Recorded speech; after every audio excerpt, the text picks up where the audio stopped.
สบายดีทุกคนมื้อนี้คือสิพาตามติดชีวิตหลังเลิกงานแบบไร้สาระเฮานึงมื้อนี้เอื้อยบอกว่าถ่ายคลิปวัดกระเป๋าครูเฮาแน่เนาะก็ถ่ายไป1งานออกมาคือมาพอเอื้อยเฮากำลังย่างถือเอกสารเพิ่นออกมาแล้วก็พากันมายืนต่อแถวกันหาสแกนน้ำบอกเลยว่ามื้อเป็นตาย้านบ่นี่นะที่จริงมันก็แจ้งอยู่แต่ว่าในคลิปนี้มันก็แบบมืดๆแน่หั่นน่ะแล้วก็พากันมา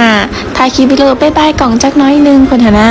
แล้วก็เลิกงานมื้อนี้สิพากันกลับห้องเนาะสิพากันไปซื้อเสือลายดอกลินสงกรานต์ถึงว่าสิบ่ได้ไปใช้ก็ต้องมีไว้เด้เสือน่ะสิพากันมาบิ๊กซี่แทนแท้ๆตอนนี้ก็คือพากันมาหอดแล้วเราก็สิพากันย่างเขามาในบอกเลยว่าคนมาซื้อเสื้อนั้นหลายอีหลีหลายแถหลายว่าอยู่ประเทศไทยจากบ่ได้เนี่ยคนสิบ่หลายไปในคือคนหลายหมดเนาะแล้วก็พันมาเลือกเสื้อต่างหลายเทื่อแล้วหลายโตอยู่แต่ว่าได้เสื้อที่ได้นี่ก็คือบ่ได้เสื้อตัวที่จับตัวนี้ได้เสื้อแบบอีกสีนึงไปอีกไปไว้ที่แรกนะว่าสิซื้อเสื้อลายดอกนี่นะตัวนึงแต่ว่าที่แท้ได้ก็คือได้3ตัวพุ่นเด้อจ้าพากันไปจ่ายเงินมาที่นี่ตอนมาถึงได้คือหิวข้าวอยู่แต่พอจ่ายเงินหมดเงินไปเท่านี้น้ำเครื่องนี่ก็คือเศร้าหิวแล้วบัดนี้อิ่มแห้งในเครื่องแล้ววันนี้ก็พาเดินทางเมื่อห้องเลยแล้วพากันไปลองสูตรอีได้เพื่อสิได้อาบน้ำดีนะเดี๋ยวมื้อใน